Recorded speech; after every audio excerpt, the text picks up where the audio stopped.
Wow, 94.1, it is Babs back for another special edition of In the Bed with Babs. And today I have a very special guest, the legendary Q Parker. Woo! What's happening? Yes, Q Parker. Can I say that this is the very best interview, and we haven't even started yet. But man, I can already tell this is gonna be one of them ones. Why? Because we're in the bed. Yeah. I don't know if I've ever been in the bed during an interview before, so this is the first. So get comfortable. I am. And he smells good, ladies. See? Yeah. See? Even with the Florida heat, he smells real good. Thank you very much. Thank you very much. All right, so what brings you to Tampa? So I'm here doing radio promo. I released a single a couple of months ago. This is actually the second one, and I'm a product of how I was raised. I was raised in an era where we got on the road and, as we say, gassed up the pacer and just hit the road and went into the building so that I could see people face to face. And here and still in 2025, I believe that method is still holds true. And so we're doing the Florida run all this week. Yeah, you got to put in that groundwork. I feel like a lot of new artists don't really like doing that these days. Yeah. And again, because they don't, I will. Yes. And I want to see you better than them anyways, okay? See? I love it. All right, Q Parker. So who are you in 2025? Like, who is Q Parker in 2025? Q Parker in 2025 is seasoned, super mature. I use all of my life experiences just in regular life, but also my musical experiences to release this new music. It's been 12 years since I released a solo project, 2012 to be exact. And so this is like the reintroduction to Q Parker to the world. I still believe that romance is necessary in music. I still believe that we have to be specific in how we deliver these love, sensual songs. And I'm committed to staying down with love, life, and relationships in all that I do. And so any of my music is going to encompass all of those things. Yeah, because that's how you started out. You started out in 112 and singing love songs. Yeah. And I looked it up. Like, you wrote a lot of those songs, too. Yeah. You got my favorite verse song, We Could Do It Anywhere, by the way. Here we are, all alone. Hey, sing it for me. Sing it for the ladies. Yeah, sing it for us. Here we are, all alone, you and me, privacy, and we can do anything, your fantasy. I wanna make your dreams come true. Can you hear? She's calling at me between your legs, loud and clear.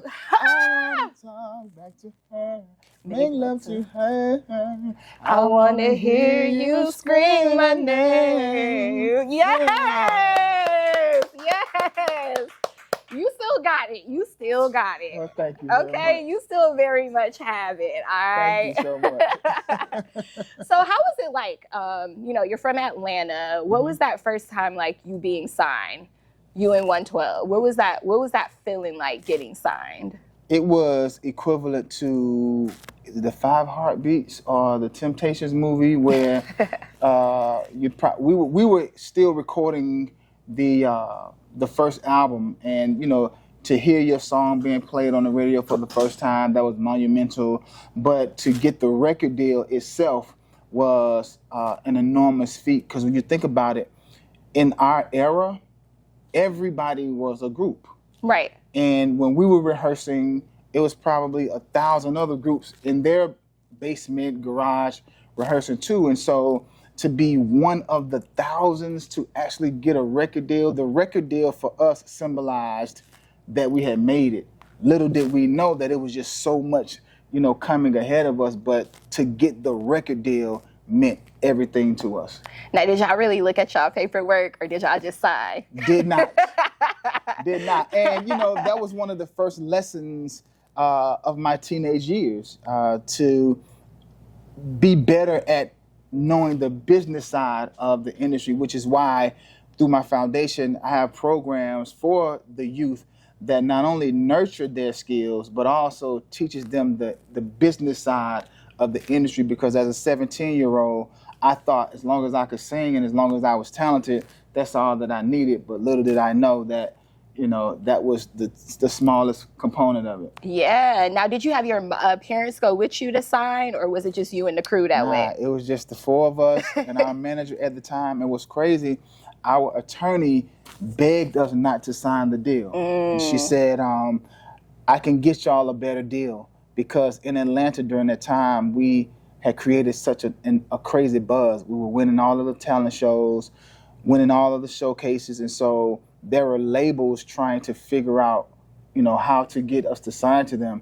But it was just something about Puffy. It was something about Bad Boy that just drew us to them. And we really wanted to be a Bad Boy artist, to really kind of like shine on our own city, because So Def passed up on us, Dallas Austin passed on us, LA LaFace passed on us. And so to be from Atlanta, but then sign to a New York-based label, it was kind of like, all right, we're going to show y'all. Yeah. So, but yeah, our attorney was like, nah, you can get a more favorable deal for you all, but we just wanted to sign it. And the great thing for us, which is why I have to give the way that I give, because we had an opportunity to live out that initial contract. And a lot of artists don't get to live out that first album. And so when we did the work, we were able to do a second deal that was more favorable on our end than the first one. So did you sign a Bad Boy both times? Like, did you re-sign or? No, the first deal was with Bad Boy, 5 and 7. And so we made the years, and then after that we signed to Def Jam, and we were able to really name our price at that time because we had put in the work. We had 3 successful double platinum albums, number ones, we had won awards, and so at that time we had created value for ourselves. So anybody that came looking for us, we were able to say, this is what it's going to require. And so we ended up signing to Def Jam. Man, yeah. So, you know, Diddy is the guy that gave you guys his first shot. Yeah. So I know it's kind of tough, like, seeing everything that he's going through right now, because he is responsible for putting y'all on. Yeah. So if, like, he was to call you in today's times, what would you say to him? Well, I'll tell you what I have said, because I have spoken to him. It's just, you know, first and foremost, we don't condone the things that we've seen. And the things that have been alleged. I just believe that you support your brother. We don't know the outcomes or any of those things, but the one thing that'll always make me pick up the phone or have a conversation with him is because, unlike so many people out there, he actually means something to me. And like you said, you know, he gave me my start. He changed my life. This is the only job I've ever had. And next year I'll be celebrating 30 years as an entertainer. I signed a record deal at 18. I'm 49. So yeah, I'll always answer his call, but it's from a brotherly position. If there are issues, let's work towards getting you the help that you need. But I'll never just turn my back on somebody that means something to me, but also just another brother, because I believe in brotherhood. So, okay, so those are the conversations that you've had with him, like trying to help him. Yeah. That's what true friendships are about. Because a lot of people do turn their backs. And it is easy for people like me, because I don't know him, to just write him off. Yeah. But, you know, if somebody gave you your first chance at millions and getting in the industry. Yeah, man. So 2025, you've been dropping new music. Yes. Bringing that real R&B back. Yeah. What do you think's missing from a lot of new R&B these days? Because people like to say that R&B as the genre died. But I will tell you this, every R&B club night, not just in Tampa, but in America, is very successful. But it's not a lot of new R&B being played. Yeah. They play like the early 2000s, the 112s, the Ushers. Yeah. So what do you think is missing from the new R&B music? I don't know if there's anything missing. I just think that those of us who are curating these R&B nights and in charge of these types of gatherings, they grew up in the 90s, right? Or the early 2000s. And so they truly enjoy their era. Right. Now, if there's somebody that puts on an event, a regular event that was born in the 90s or 2000s, they may be playing other things. But the thing that I always say this is I like to extend grace in space, right? Imagine what the Osley brothers or the OJs thought about 112 when we first signed.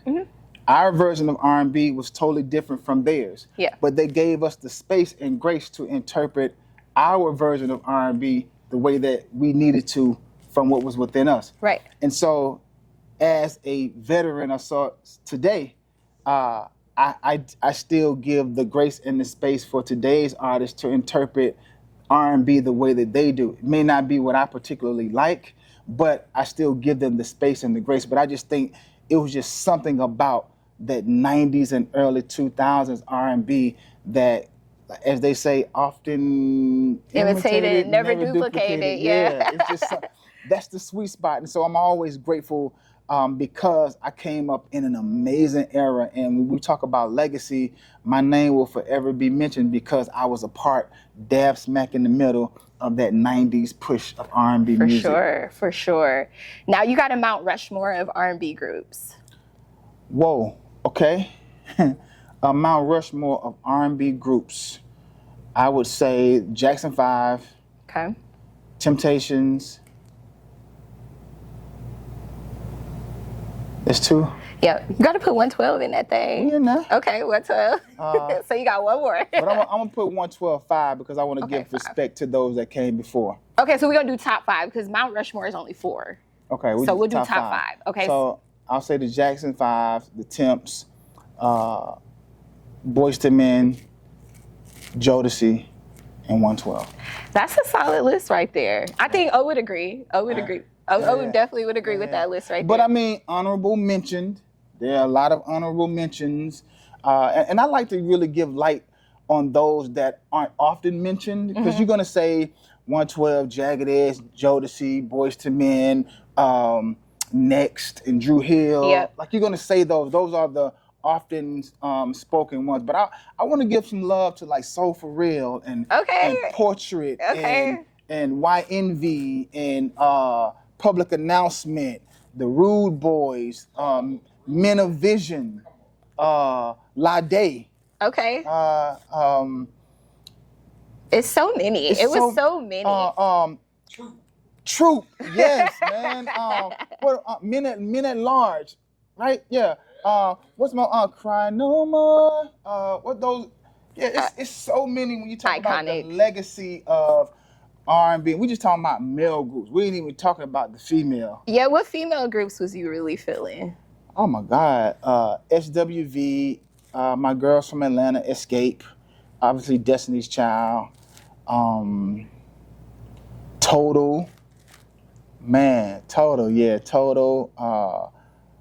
What's the girls on? You gotta be careful what you say to me. Changing Faces. Because it might Cut Close. Yeah.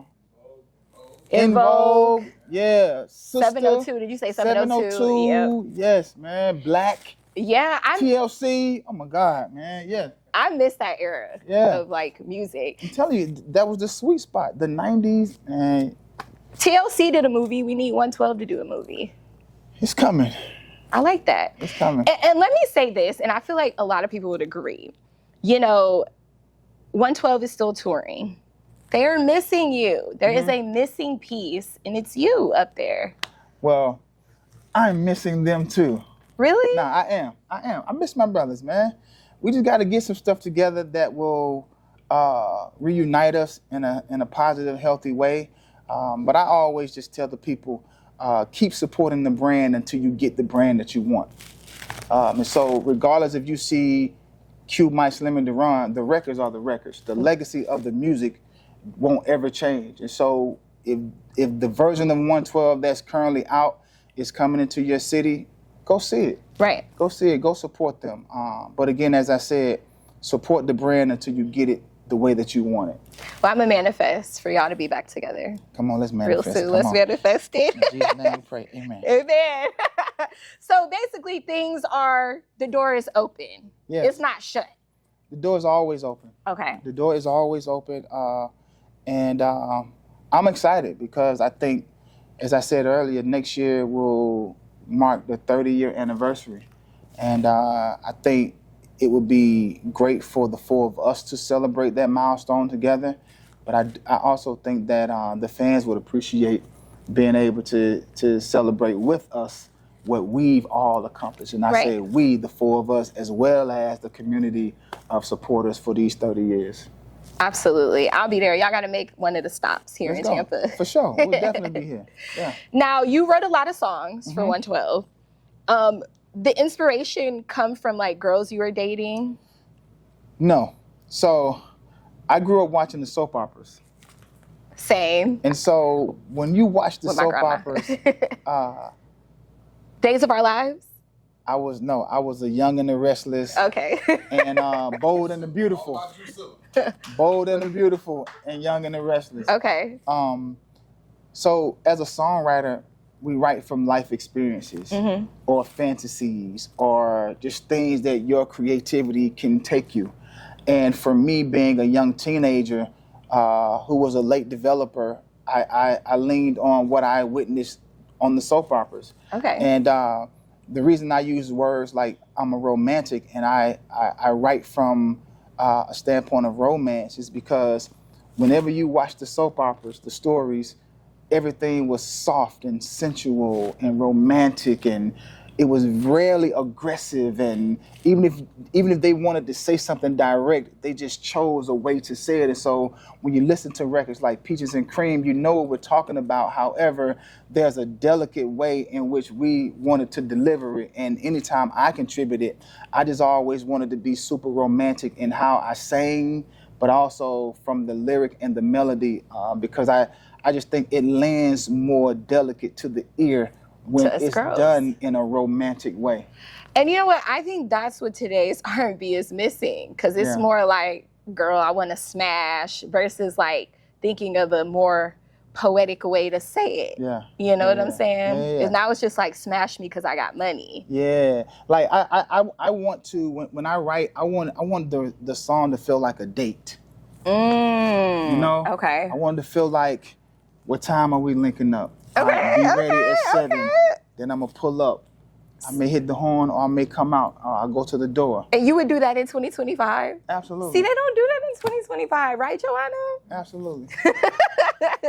We need more men to do that in 2025. Oh, no, we doing that. Yeah, they text you. They text you usually. Oh, nah, man. Look, you got to be able to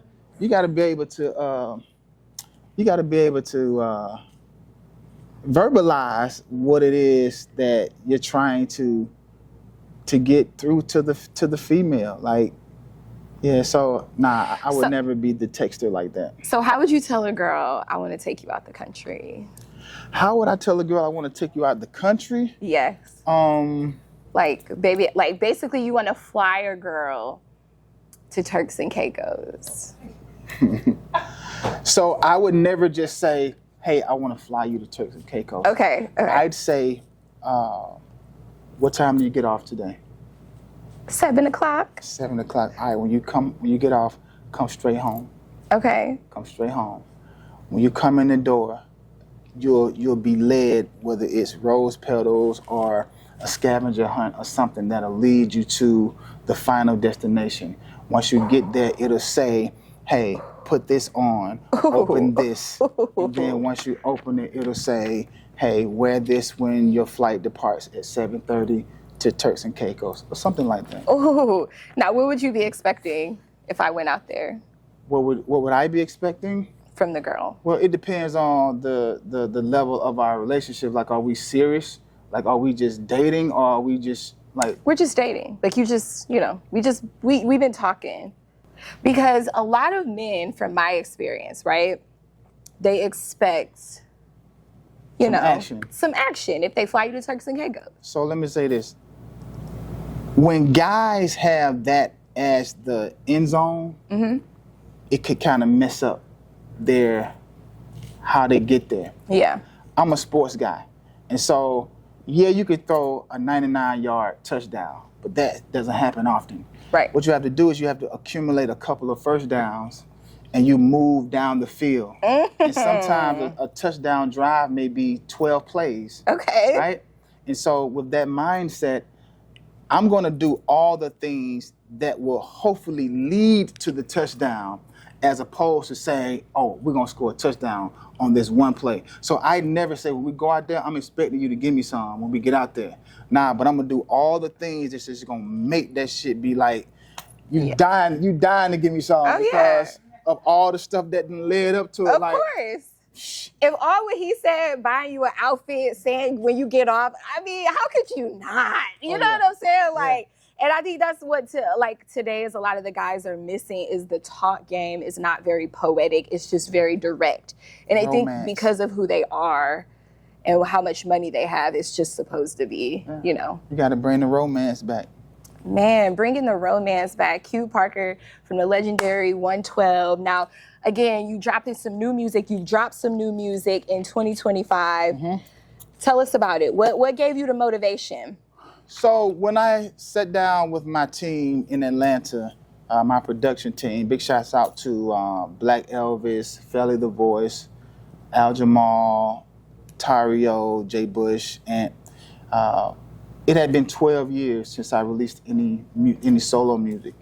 And just kind of talking about where is Q Parker in 2025. At that point, it was 2024, summer of 2024. And one of the first things we said was, to your point, the romance and how things are being delivered. And one of the guys said, man, we need to bring begging back. And so the very first single, which was released last August, song called Beg, and we created a new acronym for the word, which was bringing endless gratitude to your partner. In past years, shouts out to Keith Sweat and Bobby Womack, Lenny Williams.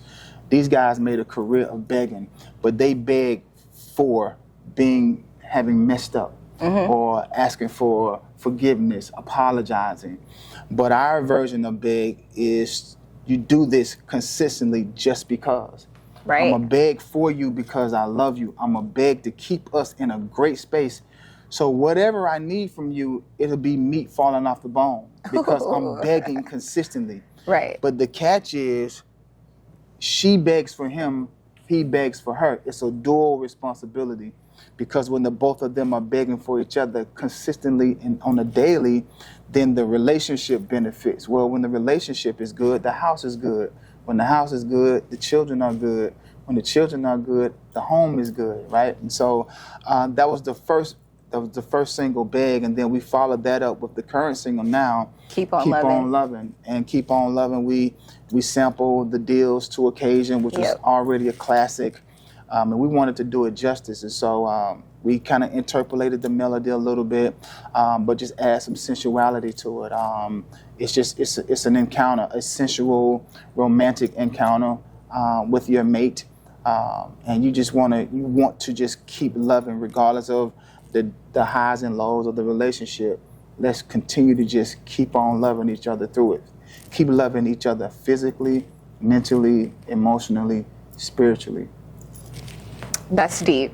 Yeah. But you got to be equally yoked with that person, right? Yeah. Yeah, man. You want there to be some synergy and I believe in compatibility. You know, people always say, you know, what's the one thing that a relationship can't live without? And a lot of times people go to communication first. But I like to go to compatibility first, because if I'm compatible with you, that means I like you. And if I like you, we're going to communicate, right? And so I think compatibility is a necessary characteristic or a trait that you want in the relationship, because from compatibility, it'll open up the gateway to all these other things. How often should a couple have sex? Once a week? Wait, how often? What's your question again? Like how many times is acceptable for a couple to have sex once a week? Per week. Yeah, per week. Per week. It depends on their drive. I definitely don't believe that women should be withholding, because, you know, men are physical. We need that touch and we need that release. It's just something that is just nature requires that. That's something that we do. And so I think a healthy space could be 2-3 times a week.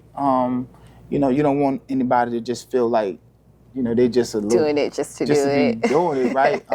But again, I go back to the compatibility. If we're compatible, I want to be with you. Every time I see you, I'm compatible. I want to experience you. I want to be intimate. I want to be physical with you. And so I think the couple needs to decide what their regimen is. I don't think there's a prototypical amount of times, but I think whatever the couple can stomach, whatever the couple can maintain, I think you just create a healthy balance of what that looks like in your relationship. Yeah, I'm like a once a week type of girl. Okay. But that's because I'll be busy. Okay. But I feel like putting on like Keep On Loving and some romantic songs. Absolutely. Because I think the music is missing from a lot of the sex these days, like the good music. Yeah. So maybe that'll help me like absolutely have more of a sex drive. Put on some Q Parker, get the mood right, make some dinner. Make some dinner? No, I'm just kidding. Y'all make some dinner. I'll make some dinner. I'll make some dinner. Yeah. I'm an air fryer queen. She said, make some dinner. Who does that? Damn, so now I gotta make some dinner. Why wouldn't you make dinner? I'm not that strong of a cook. I feel like that would turn him off. So watch this. Okay, well, not necessarily make dinner. Then just provide dinner. Okay. Right? Provide dinner. Whether you make it, order it, warm it up, reheat it, it don't matter. But that's something that you can contribute to the situation, the evening. So I take it you don't like girls who just don't contribute anything. A lot of women just feel like their presence is all that's needed. Yeah, that's not gonna do it. Yeah, that's not, because we're in this together. Yeah. And I don't necessarily believe in gender roles. I believe that if we're in this together, we're in this together. My wife and I, if she goes in the kitchen and the trash can is full, she's gonna tie it up. Now I'll probably come and take it out, but if I go in the kitchen and there are dishes in the sink, I'm gonna wash them.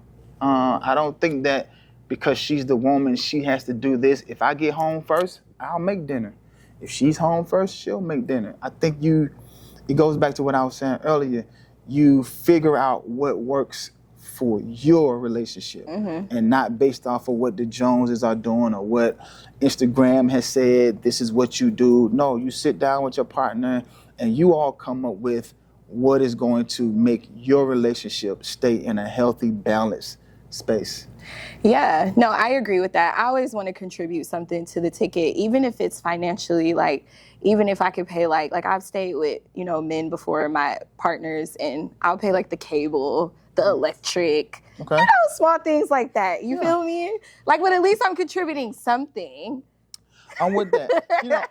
And I'm not even mad at that because a lot of times, a guy is already going to be set up to provide. Yeah. Like, that's just something that is in our DNA. We're going to provide. And so as someone who does provide, it would make me feel really, really cool to know that my partner, my wife, my spouse, my girl is wanting to contribute and not just saying, all right, well, he got it. Allow me to tell you, nah, that's okay, babe. Right. Nah, I got it. But the fact that you will offer, that puts points on the board. See, that's what I'm talking about. Yeah, Q Parker. Oh my God. Yeah. Yes. I'm sitting in a bed with the legend, 112, the legendary Q Parker. Keep On Loving is out right now. Make sure you go get that on all platforms. Yes. Now, before we end this thing, greatest R&B song of all time. Ooh, man. Of all times? If you had to choose one. Marvin Gaye, Sexual Healing. Okay. I would say Smokey Robinson, One Heartbeat. Boyz II Men, I'll Make Love to You. Okay. Babyface, Whip Appeal. Okay. And Luther Vandross, Always and Forever. Love that list right there. That is a solid 5. Yeah. There we go. Yeah. Q Parker. Yeah. We don't want you to leave. I'm cool with that 5. Can I just keep him I'm here cool on the with that bed and we 5. can continue talking? Yeah. The top 5 R&B songs of all time that impacted your life right there. Yeah. Thank you so much for coming through. Thank now, you. Is there anything you would like to tell the people? Yeah, of course, man. I would just love to say thank you all so much for supporting the Q Parker movement. Thank you so much for riding out with 112 since 1996. Please stay connected with me across all the platforms, Q Parker 112. My official website is itsqparker.com. And in all things, man, keep on loving. And I leave you with my motto: it costs nothing to be kind. Oh, it costs nothing to be kind. Q Parker! Thanks for coming through to In the Bed with Bab.